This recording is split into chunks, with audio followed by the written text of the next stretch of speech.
ایک خاتون پوچھتی ہیں کہ کیا بیوی شوہر کو دو بدو جواب دے سکتی ہے؟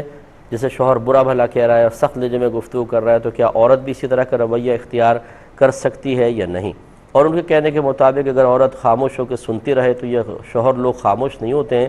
ایک آدھ جواب دے دیا جائے تو ان کی زبانیں بند ہو جاتی ہیں۔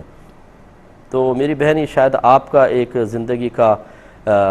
پاکیزہ تجربہ ہوگا کہ آپ نے کوئی بات سنائی اور آپ کے شوہر خاموش ہو گئے، ورنہ ہر گھر کی کہانی علیحدہ علیحدہ ہوتی ہے۔ کہیں عورت خاموشی سے سنتی ہے، صبر کرتی ہے، تو اللہ تعالیٰ شوہر کے دل میں یہ بات ڈالتا ہے کہ میں کتنی زیادتی کرتا ہوں اور یہ کتنے صبر کر رہی ہے، تو پیار محبت بڑھ جاتا ہے اور آدمی اپنی زیادتی کو خود محسوس کر کے بسا اوقات تائب ہو جاتا ہے۔ اور اسی طریقے سے جیسے اب آپ تھا کہ آپ نے جواب دیا تو شوہر خاموش ہو گئے، یہ بھی ہوتا ہے۔ اور کہیں ایسا ہوتا ہے کہ بیوی جواب دے تو پھر بات ٹھہرتی نہیں ہے بلکہ بہت بڑھ جاتی ہے اور شوہر شدید غصے میں آ کے الفاظ طلاق ادا کر دیتا ہے۔ اور کتنی بہنیں مجھے ایسی ملی ہیں جو یہ کہتی ہیں صاحب ہم نے شوہر کے ساتھ لڑائی کی، جھگڑا کیا، اس نے طلاق دے دی، کوئی راستہ نکال دیں، اب ہم بالکل جھگڑا نہیں کریں گے۔ تو یہ اس طرح کی مختلف صورتحال ہیں۔ تو خلاصہ بہرحال شرعی مسئلہ یہی ہے کہ شوہر اگر زیادتی کر بھی رہا ہے تو بیوی کو چاہیے کہ اس کے حقوق کا لحاظ کرتے ہوئے کہ اللہ تبارک و تعالیٰ اور اس کے رسول کریم صلی اللہ علیہ وسلم نے شوہر کا بہت زیادہ حق رکھا ہے۔ یہاں تک نبی کریم صلی اللہ علیہ وسلم نے ارشاد فرمایا کہ اگر میں مخلوق کو سجدہ کرنے کا حکم دیتا تو بیویوں کو حکم دیتا کہ وہ اپنے شوہروں کو سجدہ کریں۔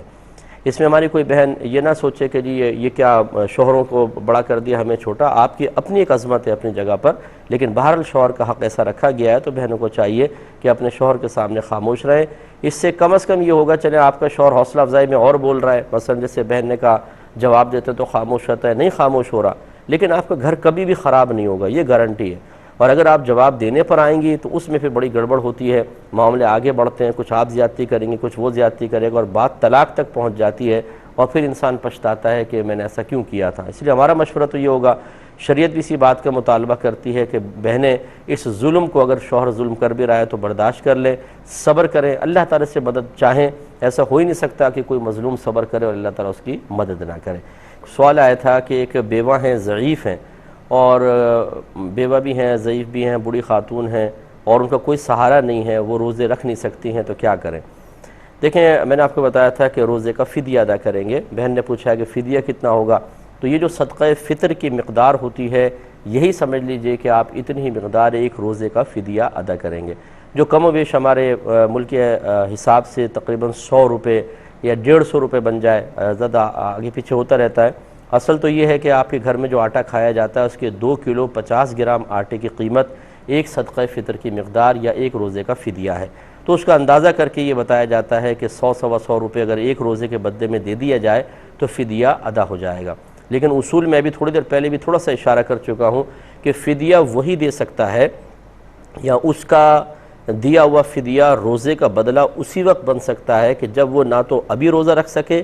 اور نہ آئندہ زندگی میں اس کو کوئی امید ہو کہ میں روزہ رکھ سکوں گا یا رکھ سکوں گی، تو پھر وہ فدیہ دے گا۔ اگر ابھی موجودہ حالات ایسے ہیں، مثلا شدید بیمار ہے، روزہ نہیں رکھ سکتے، لیکن امید ہے کہ انشاءاللہ چند دنوں بعد، کچھ مہینوں بعد مکمل صحت ہو جائے گی، پھر ہم روزہ رکھ سکتے ہیں، تو فدیہ کافی نہیں ہوگا، پھر ان کو ویٹ کرنا ہوگا، روزہ بھی چھوڑ دیں اور بعد میں اس کی قضا کریں گے باقاعدہ۔ لیکن جو آپ نے صورتحال بتائی اس میں یہ فدیہ دے سکتے ہیں۔ ایک بہن نے فرمایا کہ کسی کی قضا نمازیں بعض اوقات بہت ساری ہو جاتی ہیں، کئی سالوں کی نمازیں جمع ہو جاتی ہیں، تو کیا وہ ایسا کر سکتی ہیں کہ ظہر، عصر اور عشاء کے 4 فرضوں کو 2 کر کے پڑھ دیں؟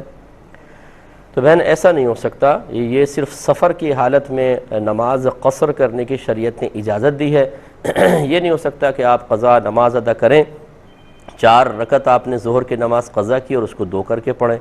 جیسی نماز قضا ہوتی ہے ویسے ہی اس کو ادا کیا جاتا ہے۔ اگر آپ مقیم ہیں، گھر میں ہیں، تو اور ظہر قضا ہو گئی تو 4 رکعت پڑھنی ہوگی۔ اگر حالت سفر میں تھیں آپ، وہاں پر اگر ظہر قضا ہو گئی تو چونکہ حالت سفر میں قصر پڑھی جاتی ہے، 2 رکعت پڑھی جاتی ہے، لہٰذا وہ جب بھی آپ ادا کریں، چاہے گھر پر آ کے ادا کریں، وہ قضا آپ 2 رکعت پڑھیں گی۔ لیکن جو مقیم ہوتا ہے، گھر پر ہوتا ہے، اس کی جو نماز قضا ہوتی ہے، جتنی تعداد میں رکعتیں قضا ہوئیں اتنی ہی ادا کرنی ہوں گی، اس میں قصر کا کوئی تصور نہیں ہے۔